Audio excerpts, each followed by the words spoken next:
So on the CR I gave you before you left um, for your social distancing, I slipped in a couple of AP style questions here, seeing what you would do with them. Okay, here are my solutions to these problems, and let's first talk about what fundamental knowledge you need in order to solve these. Okay, as we've developed calculus, as we've gone through this course, we have uh, uh, really talked about the concept of the steps. Okay, where on the steps are you? Okay, so let's take a look at this particular problem. Okay, they are giving us barrels per hour. Okay, well, that's a rate. That tells you that the data that they're giving us describes basically a derivative. Okay, this is a rate of change. Okay, so they're giving us b prime of t. Okay, that's b prime of t. There we go, that's a t. All right, so the top step then is generally how much. Okay, the top step describes how much, so that's going to be b of t. All right, and then the bottom step is going to be, well, you take another derivative, and that's b double prime of t. And that's basically how much the rate at which oil is being pumped from the ground is fluctuating. Okay, so sometimes you're getting 30 barrels per hour, and maybe another hour you're only getting 28. Okay, well, that's a change in the rate, and a change in the rate is the second derivative. Okay, so we can navigate these steps. You know how to navigate these steps. So if I'm at the top step, if they dropped us off at the top step, then we know that we take the derivative twice to get down to the bottom step. Okay. And if they've dropped us off at the middle step, then we know that we would be doing anti-differentiation to get to the number of barrels, and we'd be doing differentiation to get the rate at which the rate of barrels being pumped out of the ground is changing. Okay, so this is it. These are the basics. Okay, where on the steps are you? Okay, if they drop you off from the middle step, then you're going to have to anti-differentiate to get to how much, and you're going to have to differentiate to get to the rate of change. Okay, so let's talk about how we solve this then. Okay, so I know that I'm supposed to use the trapezoidal rule to estimate the integral. So I'm estimating, I'm doing an integration, I'm doing a numerical integration, and I'm using the trapezoidal rule to make this estimate.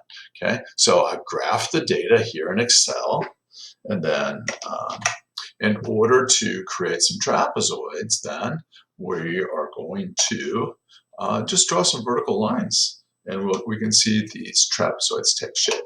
Okay, that's that one. There we go. Shift.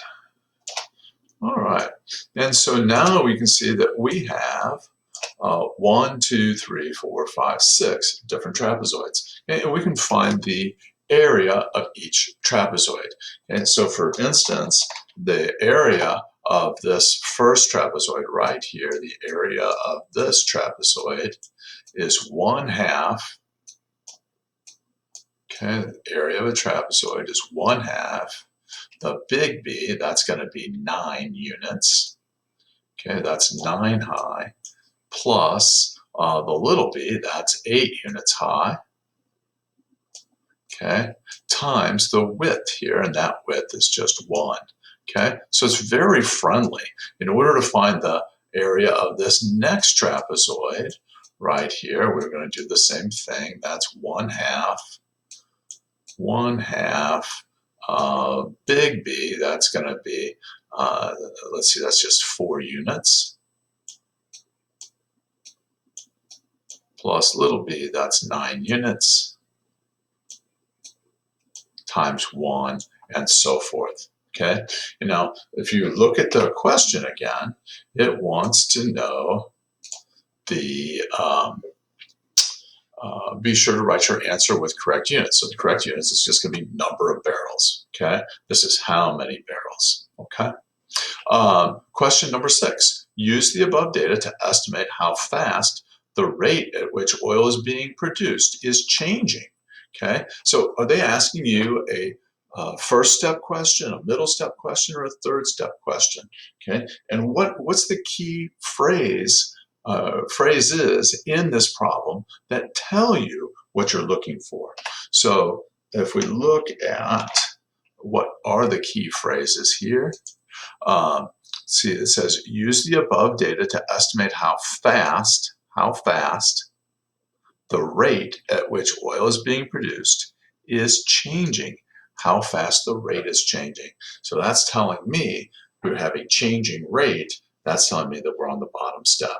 Okay, and that we want the derivative. Okay, we're just estimating the value of the derivative. We're estimating the slope of the tangent line when t is equal to 5 hours, right here when t is equal to 5 hours. So let's bring that data back up, okay? And then how are we going to estimate the slope of the tangent line at t is equal to 5 hours? So we want to estimate the slope of this tangent line, and you have to imagine that there's some sort of smooth curve that's going to go through these data points. Well, what's the best estimate for the slope of this tangent line? The best estimate for the slope of the tangent line is the secant line. So if we go and draw in this secant line, we can see that this secant line is a pretty good estimate for the slope of the tangent line. Okay, and then the slope of this is going to be, well, the change in y, we go from 10 down to 6, so that's -4 divided by the change in time, which would be 2 hours. Okay, now this is -4 barrels per hour, and this is 2 hours. So this gives me an answer of -2 barrels per hour squared. Barrels per hour squared. Okay, and that's it. Okay, and believe it or not, these are AP questions. They're not too tough once you get used to understanding where you are on the steps. Okay, thanks for watching.